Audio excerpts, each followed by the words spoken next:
Aujourd'hui, nous recevons Gauthier Janzac de chez Pastec, qui est une agence de conseil et développement informatique au service des projets Impact et qui est là donc aujourd'hui pour nous donner tous ses conseils et ses bonnes pratiques pour bien réussir son projet numérique et puis nous expliquer bien, comment passer de l'idée à la réalisation.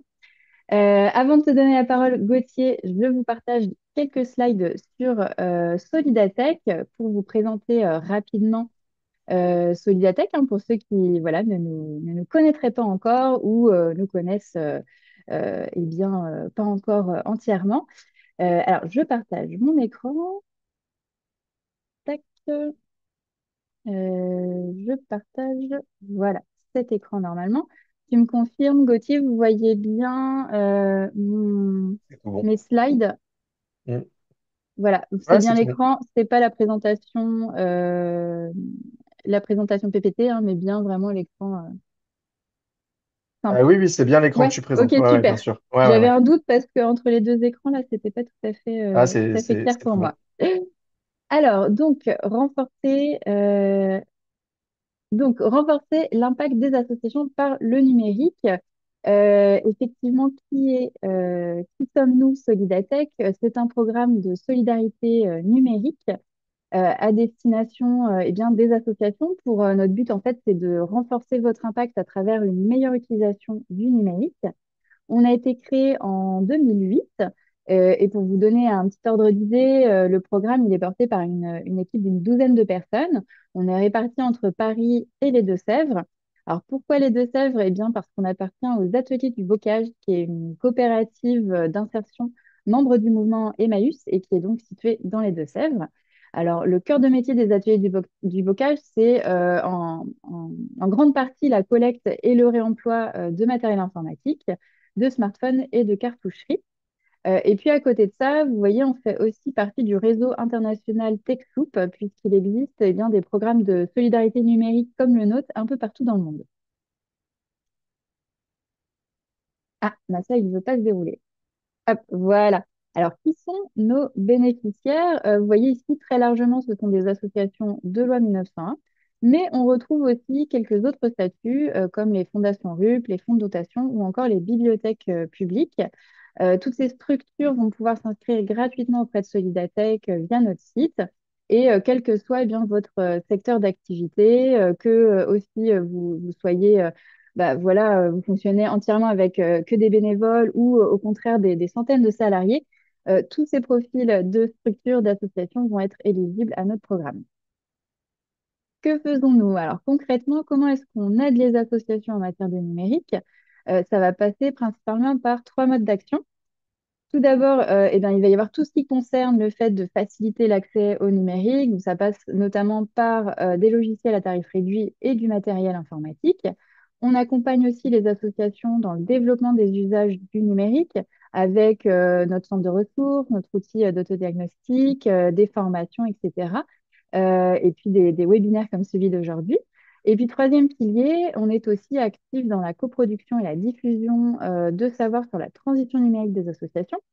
Et aujourd'hui, je vous cite un exemple concret pour que ça soit un petit peu plus clair. Par exemple, nous réalisons tous les 3 ans une étude nationale sur la place du numérique dans le projet associatif qui est mené avec Recherche et Solidarité. Et je vous en parle aujourd'hui puisque on va vraiment lancer très prochainement, à la mi-avril, la 5e édition de cette étude, donc pour la mettre à jour en 2025, puisque la dernière était en 2022. Et donc, on va très vite revenir vers vous pour voilà, vous solliciter, vous demander votre témoignage sur la place du numérique dans votre projet associatif. En matière de logiciels, donc je vous parlais tout à l'heure d'un catalogue de logiciels à tarif réduit. Si vous avez un bon aperçu de ce qu'on propose, on essaye autant que possible de couvrir le plus largement possible les besoins que vous pouvez rencontrer en tant qu'association. Donc, vous allez trouver voilà, des outils de comptabilité, d'antivirus, tout un éventail d'outils collaboratifs, avec aussi bien des éditeurs connus à dimension internationale comme Microsoft, Adobe ou Zoom, mais aussi des solutions françaises comme c'est le cas avec AssoConnect, TalkSpirit, NetExplorer, pardon, ou encore INSIA. J'avais évoqué aussi le matériel informatique. On a essentiellement une offre de matériel reconditionné aux ateliers du bocage, donc dans nos propres ateliers dans les Deux-Sèvres, avec des emplois d'insertion hein, pour ceux qui ont suivi. Mais également à côté de ça, une petite offre de matériel neuf grâce à nos partenaires Cisco et Dell. Et puis voici un aperçu non exhaustif, mais qui donne déjà une bonne idée de ce qu'on va entendre par accompagnement aux usages du numérique, avec eh bien d'un côté pas mal de ressources qu'on développe et qu'on met à votre disposition pour que vous puissiez vous en emparer en toute autonomie. Donc ça va être le cas avec notre centre de ressources, notre outil d'autodiagnostic. On va aussi vous envoyer régulièrement des newsletters avec plein de bons plans. On propose aussi des webinaires thématiques comme celui d'aujourd'hui chaque mois. Et puis à côté de tout ça, on va aussi vous proposer un accompagnement un peu plus sur mesure, avec notamment notre catalogue de formation, puisqu'on est aussi organisme de formation certifié Calliope. On va vous proposer beaucoup de formations, de sensibilisation autour des enjeux du numérique, mais aussi quelques formations de prise en main d'outils, et des prestations de conseil. Et enfin, dernière slide pour moi, voici quelques chiffres clés pour voilà, vous donner une idée un peu de notre action. On va d'ailleurs les mettre très prochainement à jour, ces chiffres clés, suite à notre enquête de satisfaction qui se termine. Mais voilà, vous êtes plus de 42 000 associations à nous faire confiance et à vous être inscrites gratuitement chez nous, chez Solidatech. Et puis, si vous souhaitez en savoir plus sur Solidatech, je vous donne rendez-vous dans notre webinaire du 10 avril. Je vous mettrai le lien tout à l'heure dans le chat. On fait des sessions de présentation chaque mois. Donc voilà, si vous n'êtes pas disponible jeudi prochain, il y en aura aussi au mois de mai, au mois de juin et dans les mois qui suivent. Voilà, c'est tout pour moi. J'arrête le partage. Et Gauthier, je vais te donner la parole et la main pour notre sujet du jour. Voilà, car je Ça pense que marche. vous l'attendez tous impatiemment. Du coup, est-ce que toi, tu vois mon écran maintenant? Je vois ton écran, je te confirme. Et c'est le bon Parfait. écran. Et c'est le bon écran. Ok, super. Merci beaucoup. Eh ben, merci beaucoup pour l'introduction. Donc, en effet, aujourd'hui, on est là pour parler de projets numériques et savoir surtout comment on va de l'idée à la réalisation. Et en fait, l'objectif de cette présentation, c'est de se baser sur notre expérience de travail avec les associations pour essayer de vous donner le plus de billes possible pour que si vous avez un projet numérique à construire, vous puissiez le construire avec certains outils ou certaines nouvelles cordes à vos arcs. Euh, Premier élément, donc petit sondage déjà pour nous, pour qu'on puisse comprendre un petit peu pourquoi vous assistez à ce webinaire. Donc, si je dis pas de bêtises, Elodie, c'est toi qui t'occupes de lancer le sondage. C'est à moi. Euh, Je lance le sondage. Alors, j'espère qu'il va bien me lancer. alors je vois deux questions, ouais. Oui. Alors, si vous pouvez répondre qu'à la première question, on le relancera pour la deuxième. On a spoilé là, hein. On a spoilé Ah, la on a fin. spoilé, ouais, désolé. C'est Tant vrai que pis. là, les... Non, non, c'est pas grave.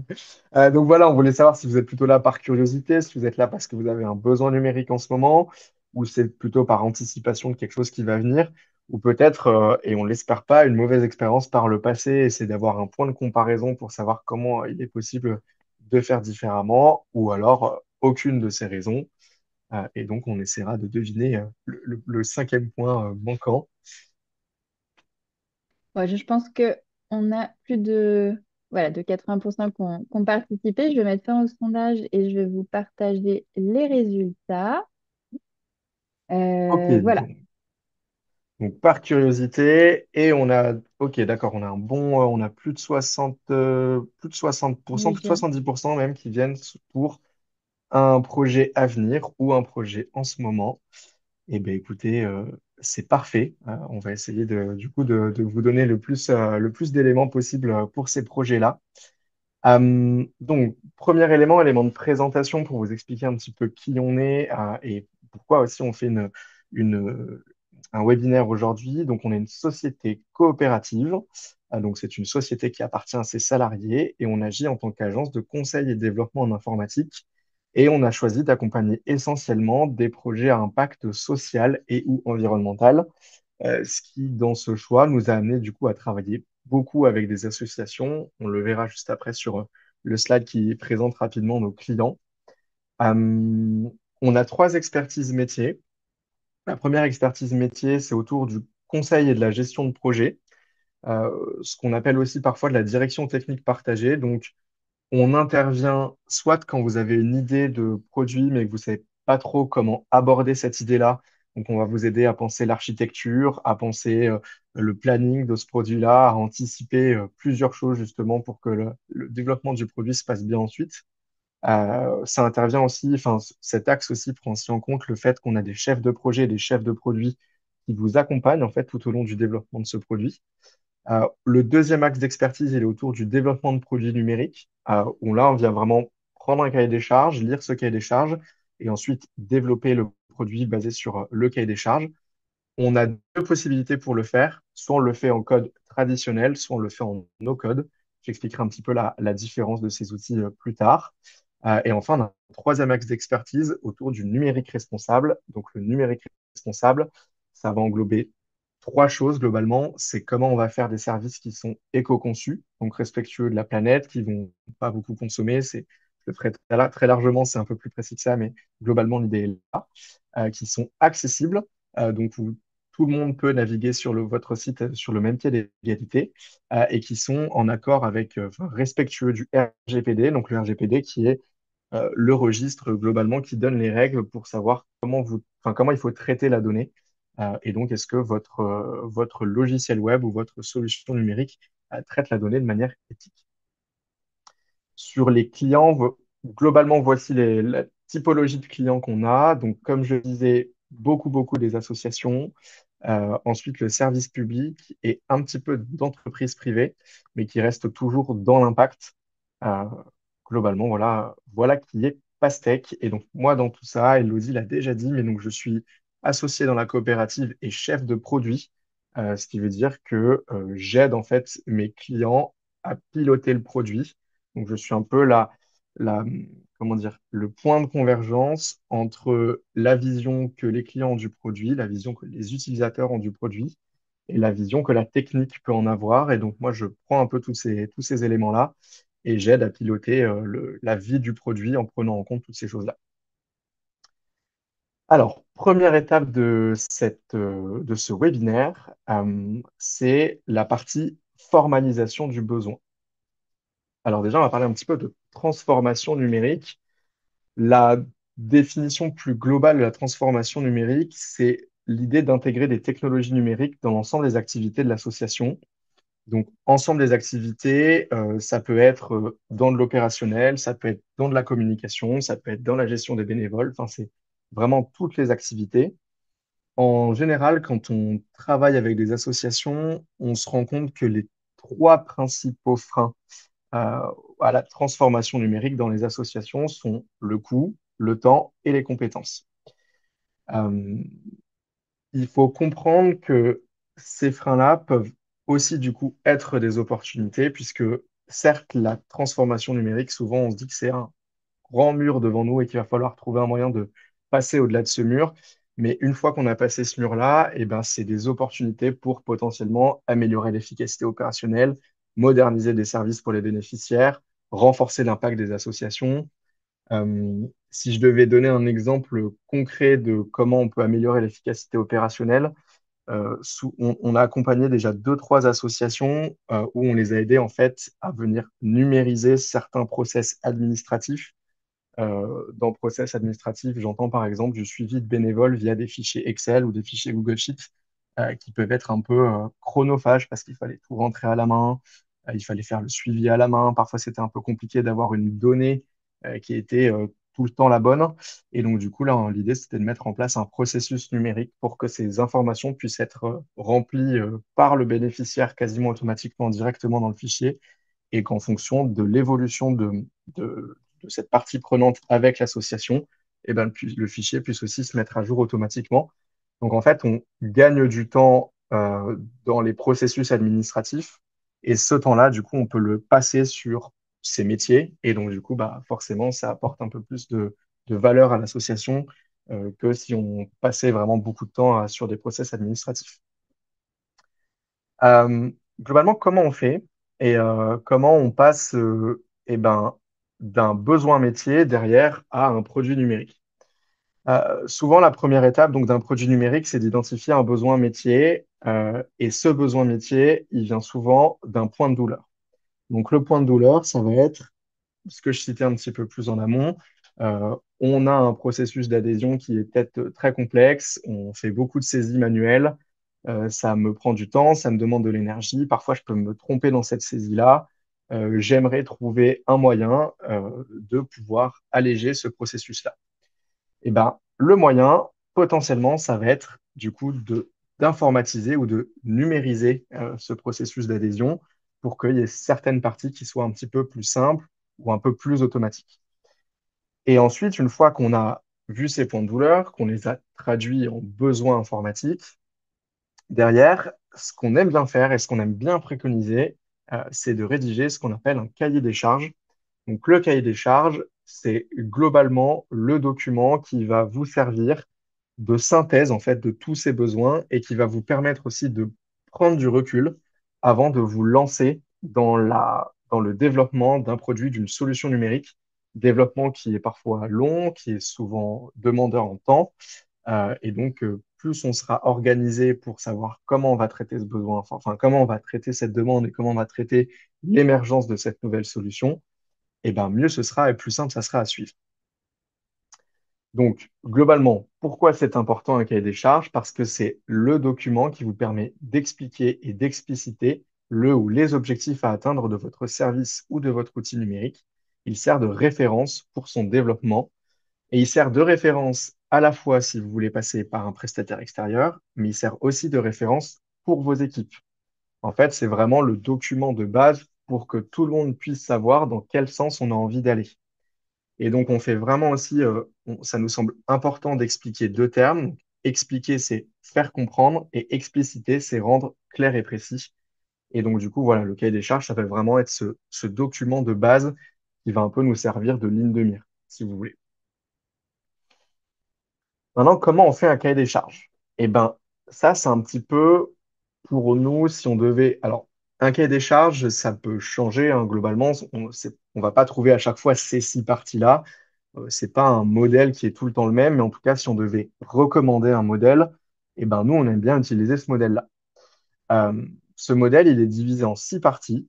La première partie, c'est donner du contexte. Donc, qui vous êtes, qui est votre association, d'où vient votre association, quel est le but de l'association, qu'est-ce qui fait que maintenant vous avez envie de construire une solution numérique, d'où vient en fait cette idée de se dire, ah bah tiens, maintenant il faut que je passe à un produit numérique. Euh, Globalement, c'est passé, présent, futur. C'est le contexte, on va prendre tous les éléments qui permettent à la personne qui va lire le cahier des charges de comprendre qui vous êtes et où en est le projet. Deuxième point, c'est la partie lexique. Souvent, les associations ont des termes qui leur sont propres et il faut bien que si quelqu'un qui ne fait pas partie de l'association lit le cahier des charges, eh ben, cette personne-là puisse comprendre les termes qui sont inhérents à l'association. Et donc, le lexique, il va vraiment servir à ça. Il va servir à expliquer les termes que seul vous utilisez, globalement. Troisième partie, on a la partie technique. Donc, la partie technique, on va expliquer si dans la solution technique qu'on va développer, ou peut-être dans la solution technique qu'on a envie d'améliorer, eh ben, il y a déjà des éléments techniques qui existent. Si par exemple, vous avez une version d'un produit que euh, l'ancienne société ou l'ancien développeur qui s'occupait de développer ce produit-là est parti et que donc du coup, là, l'idée, c'est de faire un cahier des charges pour que quelqu'un puisse reprendre la maintenance évolutive et corrective de ce produit, et ben, c'est dans cette partie technique qu'on va préciser quel type de langage est utilisé, peut-être où ce service est hébergé, qui l'a développé avant, est-ce qu'il y a des éléments techniques auxquels on doit vraiment faire attention. Quatrième partie, c'est les règles d'utilisation de votre service numérique. En fait, les règles d'utilisation, on va faire la liste de ce qu'on appelle des user stories. Alors, les user stories, donc vous pouvez le traduire en histoire utilisateur, et si vous le traduisez en histoire utilisateur, globalement, ça porte bien son nom. En fait, les histoires utilisateurs, c'est on va raconter des petites histoires de comment vos utilisateurs doivent utiliser le service. Par exemple, ça va être en tant que bénévole de l'association, je souhaite pouvoir me connecter à un espace membre qui m'indique depuis combien de temps je suis bénévole. Je donne vraiment un exemple au hasard, mais en fait, on va un petit peu définir comme ça plusieurs éléments, plusieurs interactions des utilisateurs avec votre produit pour pouvoir derrière, en fait, comprendre fonctionnellement ce que va devoir faire votre produit. Cinquième partie, l'UX et l'UI. Donc, l'UX, c'est le design de parcours utilisateur et l'UI, c'est globalement les maquettes. C'est ce à quoi va ressembler votre produit. Donc là, dans cette partie-là, on va mettre tout ce qui permet de comprendre un petit peu comment on veut interagir avec l'utilisateur. Si vous avez des maquettes, c'est super. Vous pouvez faire aussi ce qu'on appelle des wireframes. Donc des wireframes, c'est des schémas d'écran qui permettent de comprendre un petit peu ce qu'on a en tête pour le produit. Donc là, c'est un petit peu globalement à quoi on pense que va ressembler notre outil ou alors à quoi on aimerait qu'il ressemble. Et la dernière partie, c'est les annexes. Donc là, c'est tous les autres documents qui ne rentrent pas dans les 5 premières parties, mais qui nous semblent importants à mettre en avant pour qu'on puisse comprendre en fait ce que vous voulez faire avec ce nouveau produit numérique.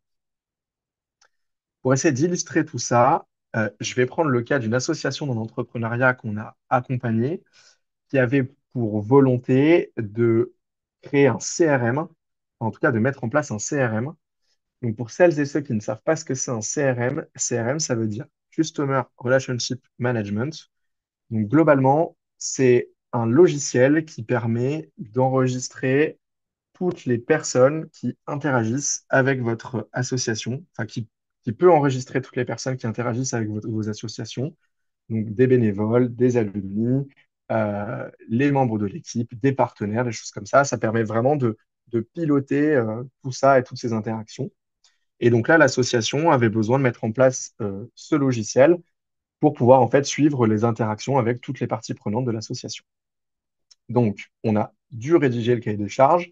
Dans la partie contexte, on a expliqué l'historique de l'association, quelles sont les actions menées, on a expliqué le contexte de la demande et on a fait une présentation globale du besoin. Là, le contexte de la demande, c'est qu'il y a un audit qui a été réalisé en amont pour permettre de comprendre qu'en fait, il y avait besoin justement de ce CRM et donc que c'est l'audit qui a fait remonter le besoin et que c'est pour ça qu'on rédige le cahier des charges actuellement.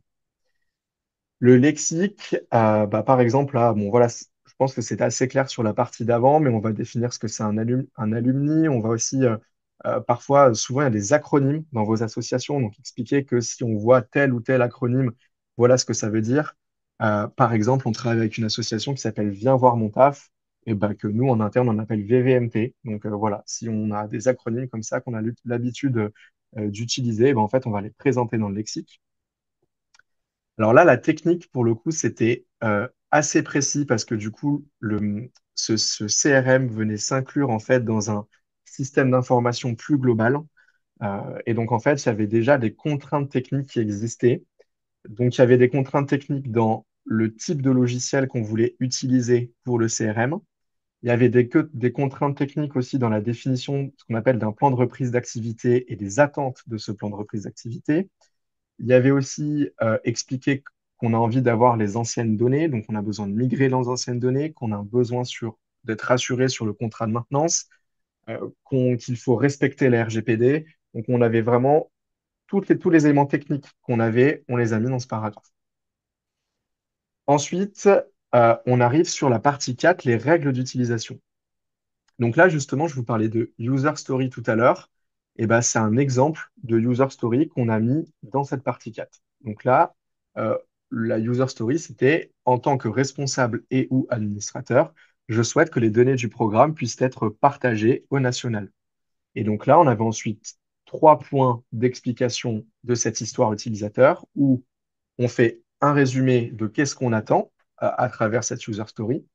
On donne plus de détails et ensuite, on a une dernière ligne qui sont les critères d'acceptation. Donc, les critères d'acceptation, globalement, c'est un peu la liste de cases à cocher, enfin, la liste des cases qu'on va devoir cocher pour se dire, c'est bon, la fonction est développée telle qu'on l'anticipait.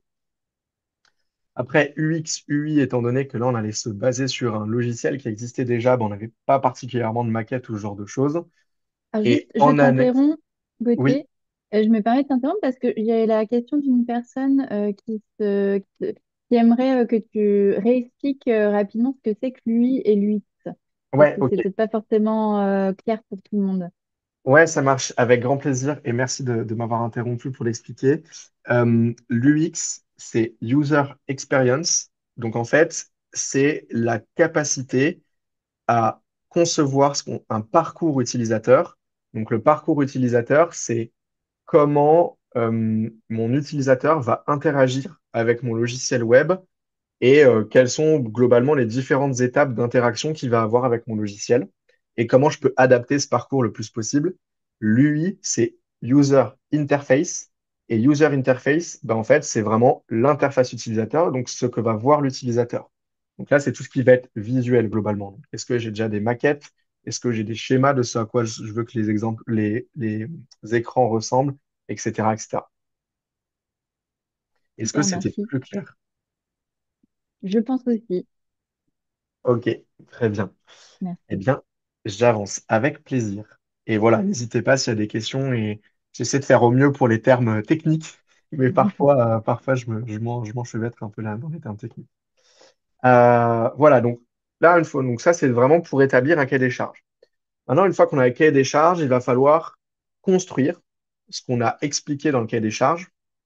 Et donc, sur la construction, et c'est pour ça que ce slide s'appelle co-construire et pas construire, parce que ce qui est vraiment important, c'est d'intégrer en fait les, les équipes, les bénévoles, vos utilisateurs et vos utilisatrices dans la réflexion de ce à quoi va ressembler votre produit.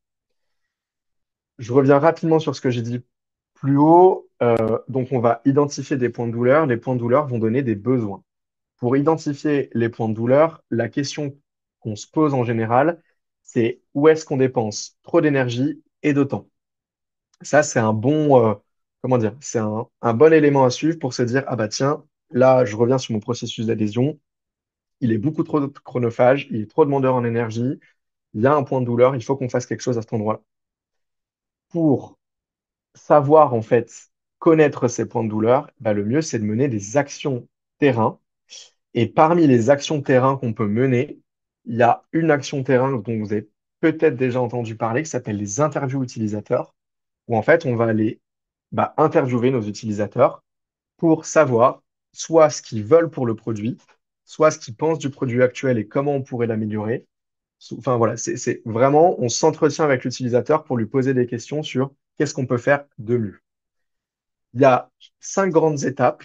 Première étape, une préparation efficace. Donc, on se pose un petit peu en amont de cette interview pour se dire qu'est-ce que j'ai besoin de savoir dans cette interview et qu'est-ce que je vais faire et qu'est-ce que je vais créer comme fil rouge ou comme guide pour mener à bien cette interview. Et je vous présenterai un exemple juste après.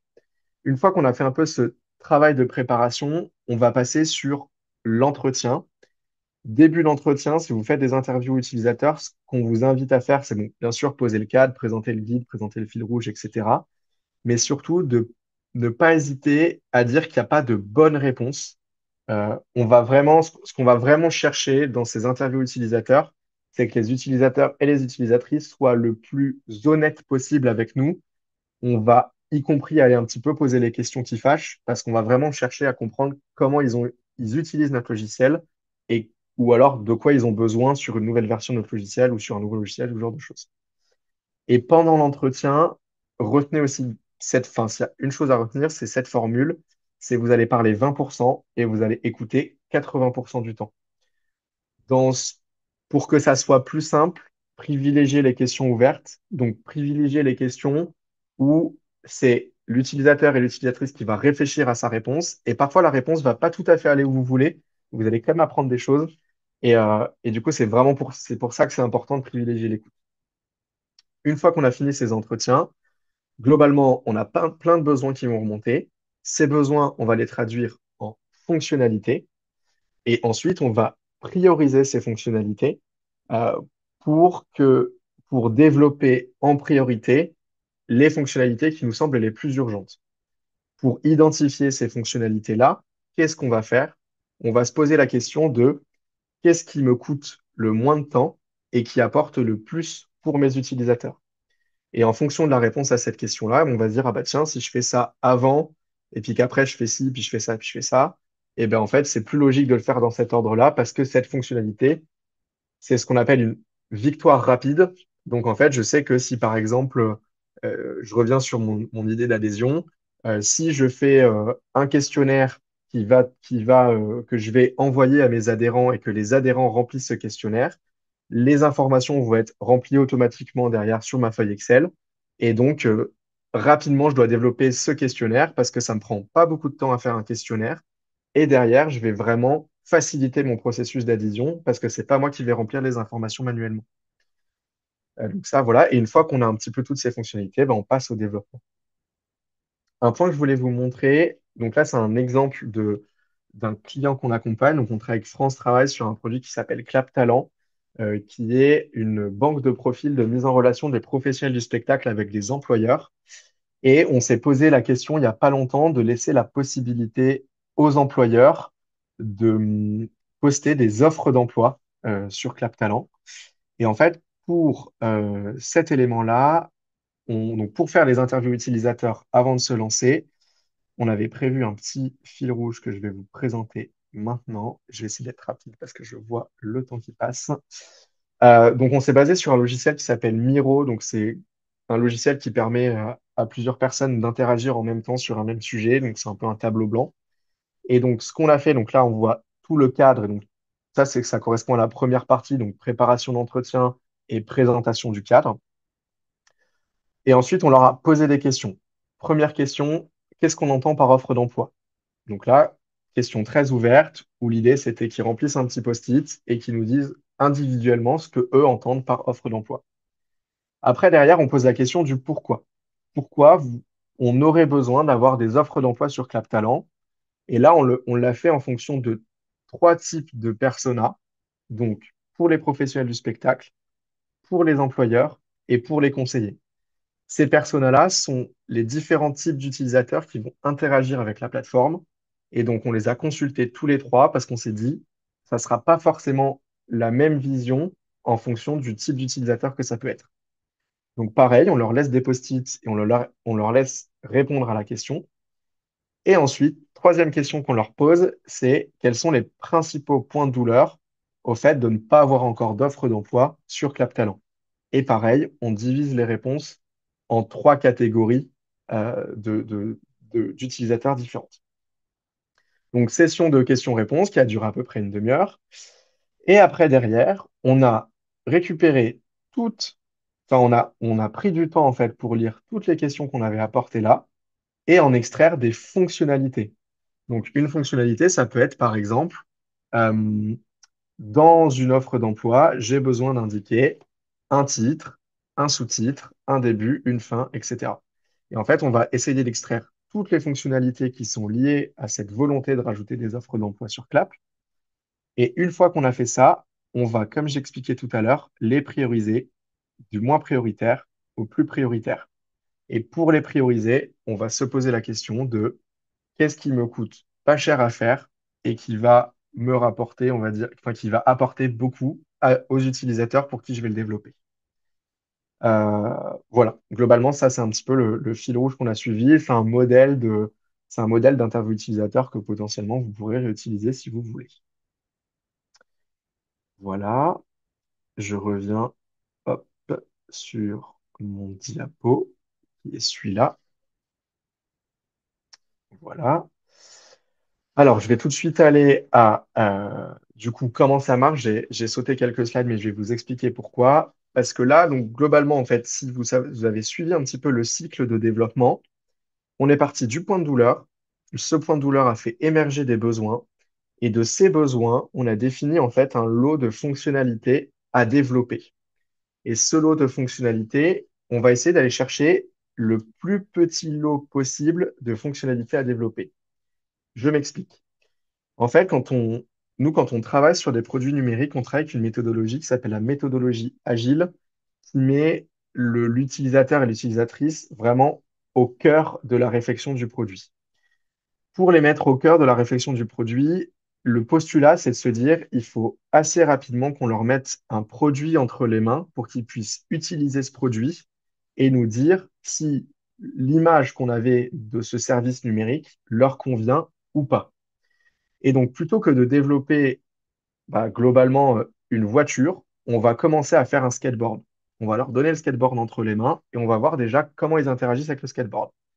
Ils vont jouer avec ce skateboard et ils vont nous dire, ah bah tiens, moi ça serait bien pour que, je sais pas, quand je suis un peu fatigué, je puisse avoir un bouton sur lequel appuyer et derrière ça marche tout seul. Et bah du coup on va se dire, ok, prochaine itération, on va rajouter un moteur électrique à notre skateboard, etc., etc. Et en fait un produit numérique ça marche pareil. Je reviens sur mon idée d'adhésion. On va faire donc, on se dit première itération, je fais un formulaire pour l'adhésion. Et dans le formulaire, je demande juste le nom, prénom, l'email et le numéro de téléphone. Je fais ce formulaire-là, et en fait, les équipes qui utilisent ce formulaire et qui utilisent les informations me disent, ah bah tiens, ça serait aussi super si quand dans le formulaire, on peut aussi leur demander leur adresse ou leur région d'habitation, parce que nous, derrière, sur des stades de suivi, c'est plus simple pour nous. Deuxième itération, on rajoute dans le formulaire les régions. On leur envoie, les utilisateurs nous disent, ah bah trop bien d'avoir ajouté les régions, ça me fait penser à qu'est-ce qu'on peut aussi faire ci, ça et ça. Et en fait, vraiment, le cycle produit, ça va vraiment être ça. On va proposer des nouvelles fonctionnalités, les utilisateurs vont les utiliser, nous remonter des nouveaux besoins, et ça va tout le temps être un cycle comme ça de développement, on va faire pas à pas. Toujours bien sûr en menant des actions terrain, parce que c'est que en menant des actions terrain que vous allez pouvoir comprendre si ce que vous faites, ça marche ou pas. Là, il y a un autre exemple, je vais passer très vite sur cet exemple-là, mais un autre moyen de savoir si vous êtes sur le bon chemin, on va dire, pour, dans la conception de votre produit numérique, c'est une fois que vous avez justement ces versions de produits, c'est en fait de vous mettre physiquement à côté de quelqu'un qui va utiliser le produit et de voir s'il utilise le produit de la manière dont vous l'aviez anticipé. Et ça permet de voir, de se dire, ah bah tiens, au début, on avait pensé faire ça pour ça, mais l'utilisateur l'utilise pas tout à fait comme ça. Donc peut-être qu'il faut qu'on rajoute un bouton à cet endroit-là pour faciliter le sujet. Voilà, c'est une autre manière encore de faire des interviews utilisateurs. Et une fois que, donc, du coup, on a défini notre cahier des charges, on a défini le plus petit lot de fonctionnalités qu'on voulait développer, qu'on sait quelle est la première itération de ce qu'on va vouloir faire, et ben là, l'idée, c'est d'aller le concrétiser et donc de le développer. Pour le développer, pour nous, il y a deux grandes familles. Il y a soit vous le faites en codage traditionnel, donc vous utilisez des langages informatiques pour pouvoir le développer, soit vous utilisez ce qu'on appelle des outils no-code. Donc des outils no-code, c'est des outils qui permettent de faire des applications, des sites internet, sans avoir besoin de savoir coder. Donc ça va vraiment être un peu comme des Lego, c'est-à-dire qu'on va mettre des blocs à différents endroits, on va relier ces blocs entre eux et puis ça va nous donner le logiciel derrière. Donc il y a des avantages et des inconvénients aux deux. Si je devais le résumer les deux en une phrase, si vous allez sur du code classique, ce qui va être très bien, c'est qu'il y aura peu, voire pas de limite. Vous allez pouvoir à peu près tout faire et donc correspondre à tous les besoins que vous allez rencontrer. Il y a une grosse nuance à ça, c'est que qui dit tout faire dit que forcément, en fait, si vous avez un besoin qui est très précis, ça va peut-être prendre un peu plus de temps. Et en fait, comment dire, le prix des produits numériques est surtout basé sur le temps que ça va prendre à le développer. Donc, plus ça prendra du temps, plus ça coûtera cher. Et en plus de ça, donc sur les langages traditionnels, il y a une complexité quand même technique. Et donc, quand on n'est pas du tout technique, c'est parfois un petit peu plus difficile de comprendre ce qui se passe dans cette espèce de boîte noire. Et là, il faut trouver le bon partenaire justement pour vous expliquer ce qui se passe dans cette boîte. Et après, du coup, le no-code, le gros avantage, c'est que c'est rapidement, enfin, on peut rapidement mettre une solution en place, rapidement la mettre dans les mains des utilisateurs, donc itérer rapidement sur cette idée d'y aller pas à pas. Ça coûte un petit peu moins cher de le faire parce que du coup, c'est plus rapide. Par contre, c'est moins personnalisable et sur des respects donc, de l'éco-conception, de l'accessibilité et parfois du RGPD, il faut être très vigilant dans le choix d'outils qu'on va faire. Et en plus de ça, c'est des outils qui sont propriétaires. Donc, ce qui va être fait sur les outils ne vous appartiendra pas et appartiendra toujours à à la solution par laquelle vous passez pour développer votre outil numérique. Je vais citer quelques cas de no-code. Je vois le temps qui passe, donc je vais aller assez vite. Donc, je parlais de CRM tout à l'heure. Il y a trois outils qu'on peut utiliser pour ça, qui sont Monday, Airtable et Grist. Euh, je vous laisserai aller voir. Globalement, à chaque fois, j'essaie d'avoir la solution qui est un peu très utilisée et la solution un peu moins utilisée, mais qui va être qui va plutôt correspondre à des notions de RGPD, etc. Grist, typiquement, ça va ressembler à un tableur Excel, mais ça va intégrer ce qu'on appelle de la base de données relationnelle. Donc, on va pouvoir aller un petit peu plus loin dans l'organisation des données. Et surtout, on peut l'héberger où on veut. Donc, on va être plutôt respectueux du RGPD, de ce genre de choses. Euh, voilà, enfin, pour faire des formulaires, on peut utiliser Typeform ou Tally. Pour faire des sites vitrines, on peut utiliser Wix, Webflow ou Bubble. Pour faire des applications web, donc là, c'est vraiment des logiciels qui demandent des interactions, qui demandent une logique derrière, de l'algorithmie, des choses comme ça. On peut utiliser Bubble ou Xar. Et après, pour automatiser des process, on peut utiliser Make ou Zapier. Je pourrais en dire un peu plus dans les questions-réponses à un moment donné s'il y a un élément qui vous intéresse plus qu'un autre. Et après, ça, c'est le dernier point vraiment qu'on voulait mettre en avant. Globalement, que ça soit du code ou du no-code, il faut du temps et il faut des compétences techniques pour se lancer dans le développement en fait de ces outils-là. Si vous n'avez pas le temps et que vous préférez passer par une agence, c'est possible. Euh, et on a des conseils à vous donner globalement sur comment travailler avec une agence. Déjà, premier point, c'est d'avoir en interne dans vos associations une équipe qui est dédiée au pilotage de ce produit numérique et de l'avancée de ce produit numérique, et si possible avec un pouvoir décisionnel. Parce qu'on sait dans les associations, il y a souvent des instances de décision, et plus on est proche de ces instances de décision, plus vite l'évolution du produit pourra se faire. Privilégier une approche collaborative et co-construite. Donc, ça, c'est ce qu'on vous disait. Enfin, c'est un peu tout ce que j'expliquais, c'est-à-dire que il faut vraiment que dans la conception de votre produit, vous intégriez tout le monde euh, et surtout vos utilisateurs et vos utilisatrices finales qui vont utiliser l'outil. Et l'agence doit vous aider justement à piloter cette évolution en prenant en compte le retour des utilisateurs. Demandez quand vous ne comprenez pas et surtout, trouver une agence qui sait vulgariser les points techniques. On a trop souvent échangé avec des associations qui nous ont dit oui, bah, c'est l'agence qui m'a fait ça, mais elle m'a jamais expliqué, ou alors quand j'ai demandé de l'expliquer, c'était pas clair. Ne lâchez pas votre agence là-dessus. Il faut que vous compreniez peu ou prou ce qui se passe sur le produit technique pour que, bah, à un moment donné, s'il se passe quelque chose sur le produit, si l'agence arrête de fonctionner ou si, que sais-je, bah, vous puissiez justement réexpliquer ce qui s'est passé sur votre produit avant. Adopter la stratégie des petits pas, ça correspond un petit peu au point numéro 2, mais vraiment, allez-y par itération. Le fait d'y aller par itération, ça a un double avantage, c'est que vous allez développer que des fonctionnalités qui vont être demandées, donc vous n'allez pas développer de fonctionnalités inutiles. Et étant donné que vous ne développerez pas de fonctionnalités inutiles, vous n'allez pas dépenser du budget inutilement. Et encore une fois, on sait ce que c'est les budgets d'association, on sait à quel point c'est difficile de les avoir. Donc en adoptant la stratégie des petits pas, vous allez vraiment aller sur des outils numériques qui sont adaptés à vos besoins. Soyez adaptable. Donc, bah, forcément, vous allez avoir une idée du produit, vos utilisateurs vont en avoir une autre. Donc, il faut trouver le juste milieu entre tout ça. Et l'agence peut vous aider justement à trouver ce juste milieu et garder du temps pour vous former dans le sens, bah, garder du temps pour comprendre ce que vous dit, enfin, ce que vous dit l'agence, pour être curieux euh, d'accord, la technique, ça marche comme ci, comme ça, pourquoi? Voilà, garder un petit peu de temps pour comprendre ce qui se passe dans cette boîte noire justement.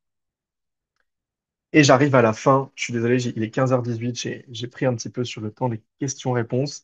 Mais globalement, j'étais intéressé par savoir, donc, deuxième sondage, si vous avez Alors, trouvé ce que vous êtes venu chercher ou je vais pas. relancer le sondage, mais du coup, on ne répondait qu'à la deuxième question cette fois-ci. Alors, attendez, je vais peut-être plutôt faire un retour et je vais faire relancer le sondage. Alors, attendez, c'est qu'il y avait... Ah, voilà, c'est bon. Donc, je le lance et merci du coup de répondre à seulement la deuxième question. Avez-vous trouvé ce que vous êtes venu chercher aujourd'hui? Alors, ça se complète, ça se complète. Tac, tac, tac. J'attends qu'on soit assez de personnes à avoir répondu. Voilà, on est un bon pourcentage. Je vais mettre fin au sondage et je vous partage les résultats. Voilà. Ok, Donc, plutôt dans le positif. mais plutôt du partiellement. Ok, trop bien. Mais on verra du coup sur les questions-réponses si on peut vous répondre ou pas. Ce qu'on a prévu, dans tous les cas, on a fait un petit QR code là. Si justement il vous manque des informations, si vous avez besoin d'informations en plus, en fait, on a ouvert des créneaux pour pouvoir prendre du temps avec vous et vraiment passer du temps sur les problématiques qu'on n'aurait pas pu traiter aujourd'hui. Bah, donc, du coup, n'hésitez pas à prendre rendez-vous directement dans nos agendas. On a vraiment prévu des créneaux pour ça. Et comme ça, on pourra peut-être passer un peu plus de temps individuellement pour aborder vos problématiques. Et puis, je vous rappelle, hein, le replay va être disponible d'ici quelques jours. On va vous l'envoyer par mail. Enfin, on va vous prévenir par mail qu'il est en ligne. Et du coup, vous aurez bien le support de présentation qu'a utilisé Gauthier. Et puis, notamment, voilà, la slide avec le petit QR code pour que vous puissiez prendre rendez-vous si vous êtes intéressé. Bah, écoute, merci Gauthier Avec plaisir. pour cette présentation. On a déjà quelques questions. On va prendre celle de Karine qui a une question assez longue. Donc voilà, j'espère que je vais rester fidèle à sa question. Donc elle s'interroge sur la méthodologie du plus petit lot possible. Est-ce que vous l'appliquez aux utilisateurs finaux, donc donateurs, adhérents, mais aussi aux utilisateurs internes, bénévoles, retraités d'un certain âge pour la plupart qui ne sont pas à l'aise avec l'informatique, donc dans son cas? Et si oui, comment faites-vous pour déterminer ce qui correspondrait à la fois aux utilisateurs finaux et aussi aux utilisateurs bénévoles? Mm. Voilà, pour le moment, elle, par exemple, son plus grand frein, c'est de faire évoluer l'association informatiquement et de gagner en efficacité. Et elle est chargée de mission, mais elle est la seule salariée de l'association. Ouais. Euh, C'est un vaste sujet, cette fracture numérique. Pour nous, les utilisateurs bénévoles font partie des utilisateurs finaux.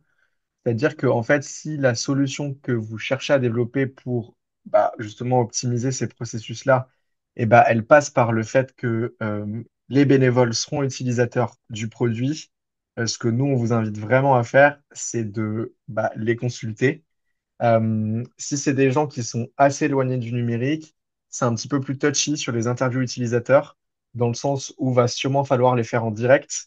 Et donc, il faut sûrement peut-être, voilà, pas prévoir un miro, je pense que c'est pas la bonne idée, mais peut-être plutôt se mettre autour mm, d'une table et essayer de comprendre justement quels sont leurs besoins, quels sont leurs modes d'utilisation et d'essayer de pouvoir justement adapter le mode d'utilisation à ce que eux ont l'habitude de faire. Je dis une bêtise, ma grand-mère est une grosse fan de WhatsApp. Si à un moment donné, je sais pas, il y a besoin de communiquer et qu'en fait, on se rend compte que ce public peut-être un peu plus âgé, enfin, je sais pas si c'est un public plus âgé, mais là, en l'occurrence, ma grand-mère utilise très bien WhatsApp, et pourquoi pas faire une communauté WhatsApp qui permet de communiquer. C'est vraiment basé sur qu'est-ce que eux ont l'habitude de faire, comment moi j'adapte cet élément-là pour les besoins de mon association et essayer de se caler le plus possible à leurs habitudes et leurs pratiques, quoi. ok, bah merci pour ta réponse. On va enchaîner avec la question d'Emeline qui se demande si un cahier des charges peut recenser plusieurs points de douleur ou est-ce que c'est mieux d'en mettre qu'un seul par cahier des charges? Euh, oui, un cahier des charges, il recense plusieurs points de douleur. Un cahier des charges, il va recenser globalement toute la vision que vous avez du produit. Donc, si le produit, il a plusieurs points de douleur, parce que globalement, un point de douleur peut donner lieu à plusieurs fonctionnalités. Et donc, en fait, c'est les fonctionnalités surtout qu'on va mettre dans le cahier des charges. Donc, a fortiori, on va retrouver plusieurs points de douleur, mais surtout plusieurs fonctionnalités qu'on a envie de développer. Et j'espère avoir répondu. Oui, je pense que ça a apporté déjà des bons éléments de réponse. On a des questions peut-être un peu plus outils. Oui, Et notamment, est-ce que tu peux un petit peu revenir sur ta slide où tu avais les différents outils oui, pour un petit peu revenir peut-être sur ce que tu conseilles en ouais, tout particulier. à Peut-être c'est fait. passé un petit peu vite et c'est vrai qu'il y a les gens qui étaient plutôt intéressés sur le côté un petit peu Ouais. réco d'outils. Exactement. Et d'ailleurs, ça me fait penser, donc j'ai regardé les questions-réponses aussi de mon côté, et il y a une remarque sur Airtable, et c'est une très bonne remarque, Oui, qui dit que Airtable n'est pas RGPD. Je vais juste expliquer ça parce que souvent on ne sait pas pourquoi, mais en fait, en Amérique il existe le Patriot Act, qui veut dire que globalement, un juge américain peut, enfin, peut requérir, oui, je crois que c'est comme ça que ça se dit, oui, les données d'une société dont l'hébergement est aux États-Unis. Et donc, du coup, c'est pour ça qu'Airtable n'est pas RGPD, parce que dans le traitement de la donnée, dans comment il le sécurise, comment il sécurise les interventions avec la donnée, etc., ils peuvent l'être, mais de par le fait qu'ils sont liés à ce Patriot Act, naturellement, ils ne le sont pas. Parce qu'en fait, il y a une mm, possibilité, même si elle est faible, mais qui existe, qu'en fait, l'Amérique puisse recueillir ces données. Et ce qui est pas du tout possible au point de vue du RGPD. Et donc, du coup, c'est pour ça que je propose Grist, qui est une autre alternative à Airtable et qui nous permet d'héberger les données où on veut. Et globalement, si on les héberge en France, c'est encore mieux, mais au moins en Europe, eh ben, on n'a pas ces éléments-là. On n'a pas ces problématiques-là. Et donc après, donc du coup, sur les outils, à chaque fois, c'est des outils qui ont au moins une version gratuite, donc qui vous mhm, permettent de développer déjà des éléments gratuitement. J'essaie de citer les cas qui reviennent le plus. Donc CRM, donc c'est toute cette gestion d'utilisateurs, enfin des parties prenantes de l'association. Formulaire, c'est si vous voulez, je sais pas, faire un formulaire pour organiser un événement, enfin, voilà, tout type de formulaire où il y a deux solutions qui sont Typeform et Tally. Tally est la version hébergée en Europe, un peu plus RGPD, mais il me semble que Typeform est portugais, donc je crois que ça pose pas de problème non plus. Euh, pour un site vitrine, je crois qu'il y avait une question là-dessus, mais je sais pas oui. si je dis de bêtises. Il y Euh, avait une question de spectateur anonyme. On a le droit de rester anonyme aussi. La question, c'était pour une petite association. Voilà, ils n'ont pas forcément trop de moyens pour créer un site web et ils pensaient à la solution alternative de Canva oui. qui permet de créer des mini sites web, plutôt une sorte de vitrine. Et du coup, voilà, elle s'interrogeait sur quels étaient un petit peu les avantages ou les limites. Ok. Pour moi, globalement, s'il n'y a pas trop de moyens, mais qu'il y a un besoin, il faut aller vers l'outil qui vous semble que vous aurez le plus de facilité à gérer. Donc, si c'est Canva, parce que Canva, vous l'utilisez aussi sur de la communication ou sur des choses comme ça, allez vers quelque chose euh, sur ce sur quoi vous êtes à l'aise. Hmm. Et ça, pour moi, ça marche aussi si à un moment donné, vous passez par un prestataire qui va vous développer le site. Soyez vigilant à ce qu'il n'utilise pas une technologie qui, après, derrière, si le prestataire n'est plus là, fait qu'en fait, vous ne pourrez plus prendre la main. Hmm. Euh, Nous, par exemple, on est beaucoup confronté à des WordPress sur mesure, où WordPress, ça marche très bien, mais si en fait, on n'a jamais expliqué comment marche WordPress, etc., ben, en fait, à un moment donné, la connaissance se perd à ce niveau-là et plus personne ne sait le faire. Et en fait, sur d'autres types de sites qui sont vraiment faits pour développer des sites simplement, et ben en fait, ça va être simple, enfin, ça va être plus simple pour, je sais pas, changer la couleur d'un bouton, changer un texte de la page d'accueil, changer des choses comme ça. En fait, aller vers une technologie, y compris si vous passez par un prestataire, qui vous aussi vous soulage et sur laquelle vous pourrez gérer certaines choses, quoi. Ça, c'est un peu le conseil que je donne. Donc, si c'est Canva, ben, allez sur Canva. Si ça vous va, que vous le comprenez bien, que vous savez l'héberger après derrière, le maintenir, etc., allez-y, c'est super. Oui, et d'ailleurs, merci Quentin pour votre participation dans le chat. Effectivement, Canva, en passant directement par eux, vous avez accès à la version premium gratuite pour les associations. Donc, ça peut être aussi, en plus, un outil qui vous sera peu coûteux. Ça fait partie de ses avantages. On a une question. Puisqu'on on est un petit peu sur la thématique du site web, qu'est-ce que tu Oui, conseillerais comme outil gratuit pour faire des wireframes? Tu expliquais un petit peu ce que c'est des wireframes tout à l'heure. oui. As-tu en tête voilà, des outils gratuits qui Alors, permettent au moins de faire peut-être. il me semble qu'il y a un site qui s'appelle wireframe.cc, euh, donc qui est gratuit et qui permet de faire très facilement des wireframes et d'aller vraiment à l'essentiel du wireframe. Et si vous voulez pousser un peu le truc, bah, Canva, typiquement, c'est quelque chose aussi qui peut être sympa à utiliser sur ce genre de choses, quoi. Et même après, pourquoi pas Paint, hein. Très sincèrement, un wireframe, c'est un schéma. Donc, l'outil qui vous semble le plus adapté, si vous arrivez à le faire sur Paint, ben, faites-le sur Paint. Moi, j'ai déjà vu des wireframes qui étaient faits sur PowerPoint aussi, par exemple, parce que du coup, ils expliquaient vraiment bloc par bloc, bah, je veux ci, je veux ça à cet endroit. Donc, un wireframe, c'est assez simple. Et si après, par contre, derrière, vous voulez sur de la maquette, donc vraiment à quoi va ressembler votre site, là, ça commence à être un peu plus technique. Canva va pouvoir le faire, par exemple. Wireframe.cc, plus compliqué. Et après, voilà, va falloir aller peut-être sur des Figma ou Mm. sur des outils de la suite Adobe ou des choses comme ça. Mais là, ça demande plus de compétences pour le coup. Super. Je profite aussi de vous placer l'info il y a aussi Adobe Express qui est une sorte de Canva Ah, et ok. et qui est aussi gratuit dans la version premium pour les assos. Je pense que si c'est un outil que vous connaissez ou que vous êtes à l'aise avec la suite Adobe, ça peut être aussi un moyen peut-être pour faire des wireframes. Je pense qu'on va prendre deux dernières questions avant de clôturer ce webinaire et déborder juste de quelques minutes. Il y a une question d'Emeline qui dit donc donc tu recommandes un audit des utilisateurs avant d'établir un cahier des charges, mais quelle forme est-ce que ça peut prendre et combien de temps y consacrer en moyenne? C'est une très bonne question. L'audit, globalement, l'audit, vraiment un temps où on va aller voir toutes les personnes qui interagissent avec l'outil pour leur demander si ça se passe bien.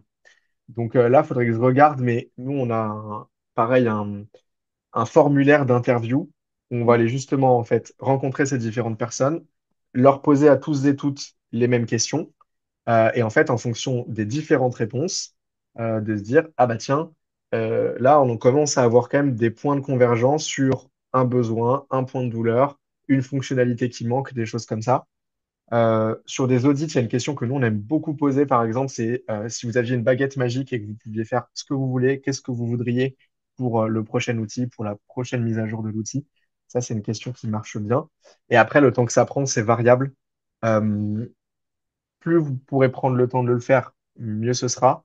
Après, encore une fois, on sait ce que c'est de travailler avec des associations et on sait que le temps est souvent limité. Donc, peut-être essayer d'aller à l'essentiel.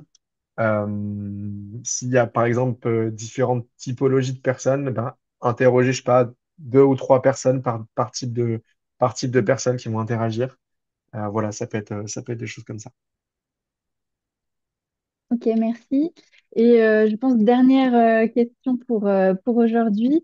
Il y avait une question donc, qui était en dehors du code traditionnel et du no-code. Est-ce que c'est safe d'utiliser des IA pour développer des fonctionnalités? Que c'est sécurisé, hein, on va éviter Alors trop d'anglicismes. ça c'est une très bonne question. Je, en fait, j'en sais rien.